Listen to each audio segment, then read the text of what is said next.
Ka-DIY, so ngayon lang tayo nag-content kasi hinahanap tayong dahon para sa gamot sa ulo ng ni Piit Vlogs, yung Madri Cacao, kasi nagkaroon po siya ng skin allergy. So sabi ng mga matatanda, yung Madri Cacao daw ang pinaka best gamot.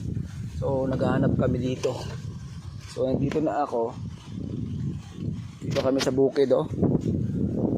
Ang Madri Cacao nandun sa pinakadulo, layo. So ganap tayo dito ng iba. So saan kaya? Yun. Ay, may nakita tayong Madri Cacao dito. So tara, ito. Yun, nakita tayo ng Madri Cacao.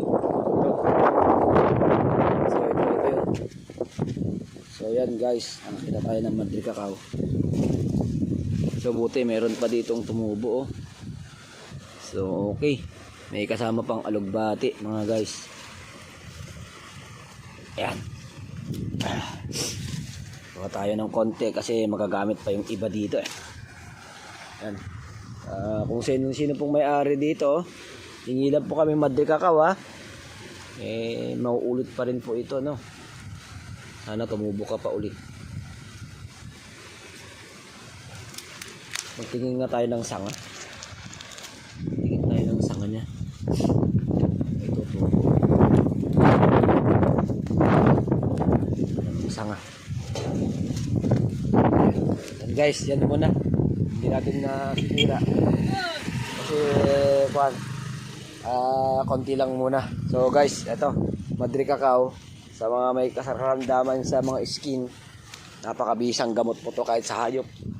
So thank you sa pinagkuanan ko, no. Hindi na tayo napalayo doon kasi malayo yung pupuntahan nating isa.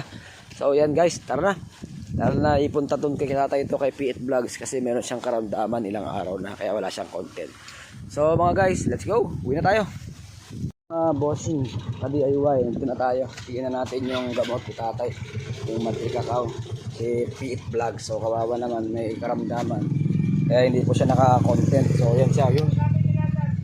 So yan yung mga aso niya. So, ito na. Ang layo namin kinuha to. Yan, so ito na guys. Yan natin. Shit. So ito na. Ayan. Ayan. So bye-bye. Yan muna mga na si Piit Vlog. Kaya di pa nakaka-content. So yan. Yan lang video natin mga ka-DIY. So bye-bye muna at tayo magtatrabaho. Bye.